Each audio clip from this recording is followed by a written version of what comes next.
This is a big deal. It's a big deal. If you want to apply to graduate school and you want to get into a funded program, an actually funded program, getting a supervisor or mentor is pretty high on the list of things that could help you bag that funding or bag that money.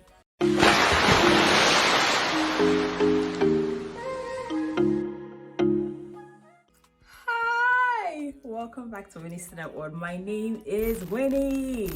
Okay, so today we're going to talk about another exciting topic, which is how to find supervisors, mentors, and this is for my graduate students or my graduate applicants out there. This is a big deal. It's a big deal. If you want to apply to graduate school and you want to get into a funded program, an actually funded program, getting a supervisor or mentor is pretty high on the list of things that could help you bag that funding or bag that money. Some schools may not require you to do it, which is great, but I have found that doing it, even with the schools that say they don't require it, increases your chances of getting funded. Some schools absolutely would not even bother reviewing your application or bother considering you for admission if you don't have it. So the consensus is this is important information. That's it. This is important information. So let me give you the gist of how to get supervisors, mentors, and the things that you can actually do to stand out when you send that email to them. That will increase your chances of saying, hey, this person is serious. Let me hear them out. Are you ready? All right, let's dive in. Welcome back. All right, the first thing you want to do is good old research. Go and review faculty profiles. And you're looking for some specific things when you're doing this, right? Because this is a very time-intensive process. So you want to make sure that you maximize like every stage of it so that you're not going back and starting from the beginning every time, right? The first thing you want to do is to see whether what they do, right, their research area matches you in one or all of the following ways. Matches your own research expertise, if you have research experience, matches your area of interest, right? Because you need to even have one of those before you apply to thesis or research-based graduate program. What do you even want to do there, right? So does it match your area of interest? The skills that you have, right? Whether it's from lab or from work or from a combination of those, what that faculty member does it match that, right? Can you think about a research idea or a research project that will piggyback off what that person is doing, right? And you can easily either research or talk about, or you have an idea of how to go about it, right? Number 5. If they actually ask you to talk about that content area when you say you're interested, do you actually have something to say about it, right? So when you're looking at faculty profiles and trying to see who should I email, who should I contact, you want to see how those 5 things fit with who that person is, what they are doing, what their interest is, what your interest is. You can create a checklist, and as you're reviewing people, you check off which of them aligns with you. Now, like I said, you don't necessarily have to have everything checked, but at least have more than half of it, because you want to have enough to bring to the table when you say, Dr. XYZ, I am interested in working with you and I want to be a part of your lab. Got it? All right. The next thing that I want you to do after you have created a short list of faculty members that fit this is to read their research papers. Now, the thing with reading research paper is who came first, the chicken or the egg? That's the situation here.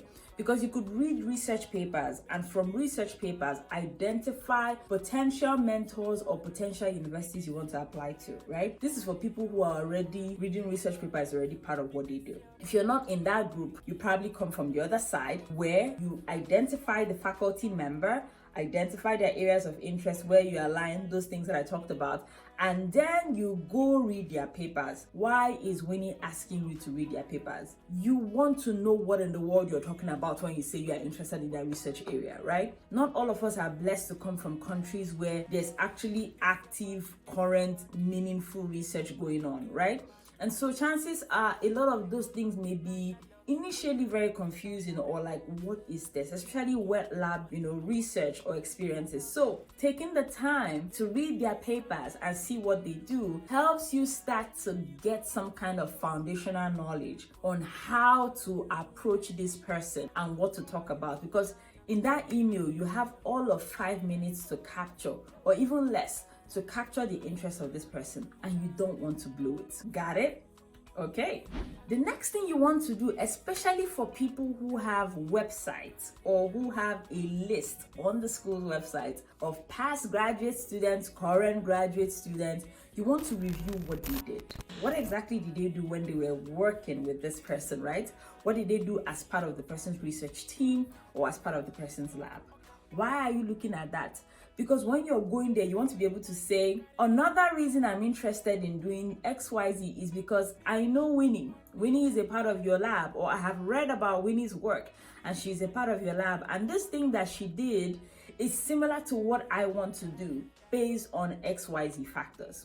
Another reason to go look at past, current graduate students or postdocs is so that you can start to think about project ideas for yourself. Remember, I said that email, you have a few minutes to capture them, right? And so you want to even have something that you're going to propose so that they can read it and be like, this is a good fit with what I currently do. I want that student. Got it? Okay. The next thing that I want you to do is start to identify an area of interest based on all this information that you're gathering. Remember what I said about that email, Abby? Now, you want to start to fine tune, even if it's not specific. In general, what would you like to do with this person? Say they say, come, I want you as a student.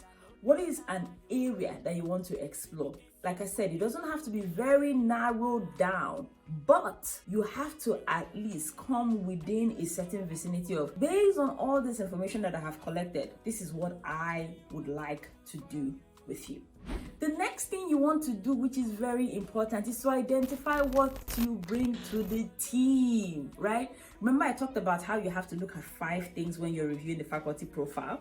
You also want to see, okay, do I have experience in this? Do I have skills in this? Do I have everyday experience in this area? I'll give you an example. So let's say you're going to a wet lab that does HIV research, right?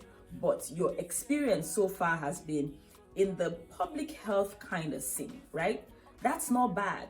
But can you articulate how, even though your experience is different, how it would add value to what they're currently doing? What insight you have from the public health knowledge of this aspect that you want to bring into the wet lab knowledge or the wet lab research of this aspect? This takes some serious thinking and crafting, but you want to identify what you bring to the team. Do you have lab experience? Did you work in a laboratory in your home country, right? Are you currently working in a lab? What equipment do you work with? What kind of procedures do you know how to do? Based on their papers, right? And their graduate students and the other things that I have pointed you towards. What do they currently do? What machines do they use? What, skills do they have? Which of those do you have? Which unique one do you have? What do you bring to the table? What are you bringing to the team? Talk about your diversity, you being an international student, your global worldview, international experience, perspective. What does that mean when you come and you're a part of that team, right? Think about that, because you're going to be sharing that with this person in an email, okay?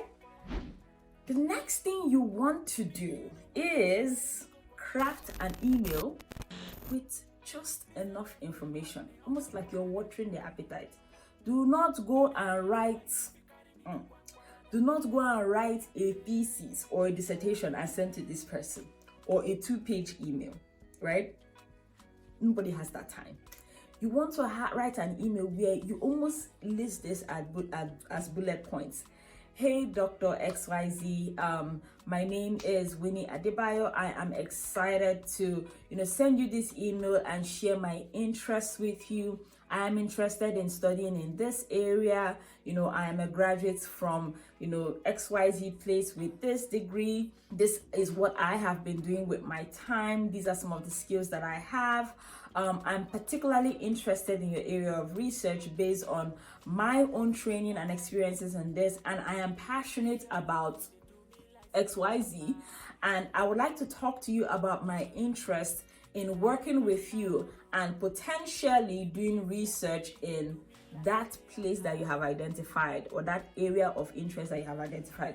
Don't go and state something very vague like my interest in HIV research. Okay. That's different from my interest in HIV testing among young people, right? There's some kind of specificity when you have at least narrowed it down to something that is either directly related or tangentially related or somewhat, within or inside what that person is already doing, and then send that email. But not quite yet. You also want to add, and I would like to meet with you for 10 minutes. 10 minutes. Say 10 to 15 minutes. It's a very short meeting. A lot of times people are not as frantic about 10 minutes of their time. You could say you want that 10 minutes to introduce yourself better, to talk more about your interests, and to see if you'll be a good fit for their lab. Now, this is some general and some specific information that could help you identify a supervisor or a mentor, a graduate faculty member to work with.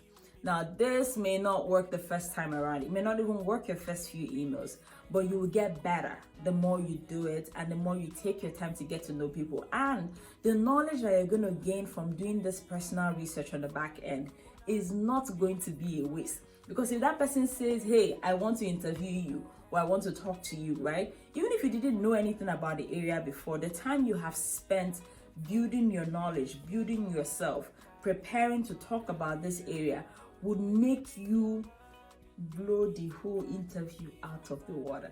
You're welcome. I hope this has been helpful.